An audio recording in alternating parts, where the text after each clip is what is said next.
This is a demonstration of a low-range chloride test kit. The first step is to collect an accurate sample. The smallest change in sample size will lead to inaccurate results. Before collecting your sample, it's important to rinse the vial 3 times with the sample to be tested. This minimizes the chance of contamination from a previous titration. To get an accurate sample, hold the vial close to eye level. Accuracy is very important during this step. Once you feel you have an accurate sample, place the vial on a level surface and bend down to eye level to verify. Using a white background can provide contrast to help you better see the color changes. A cabinet tray or a white paper towel can provide that contrast. For this test, we will be using a 50 ml sample. If sulfites are present, add 6 drops of hydrogen peroxide 3%. Swirl for 30 seconds to mix.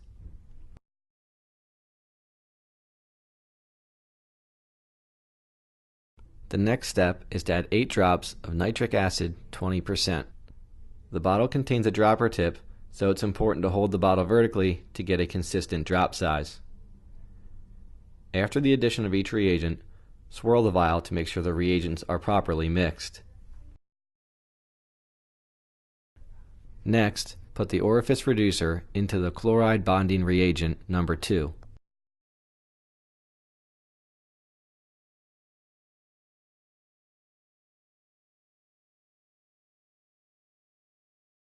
Insert the syringe through the orifice and turn the bottle upside down.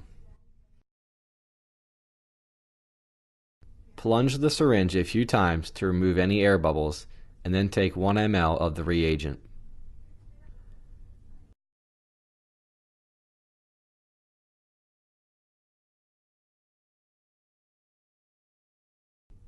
Add the 1 ml of reagent and swirl to mix.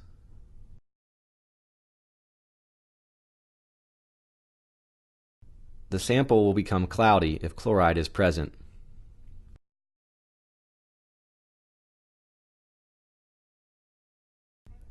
The next step is to add 3 scoops of titration indicator powder.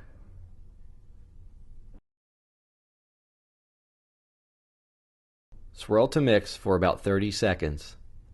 The sample will turn slightly yellow.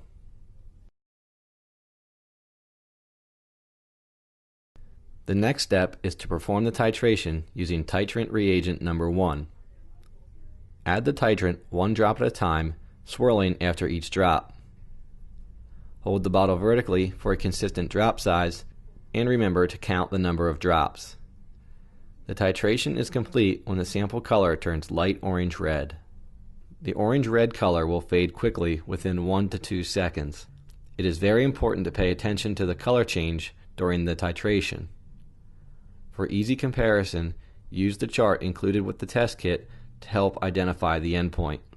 Calculate the chloride concentration, or refer to concentration table 1.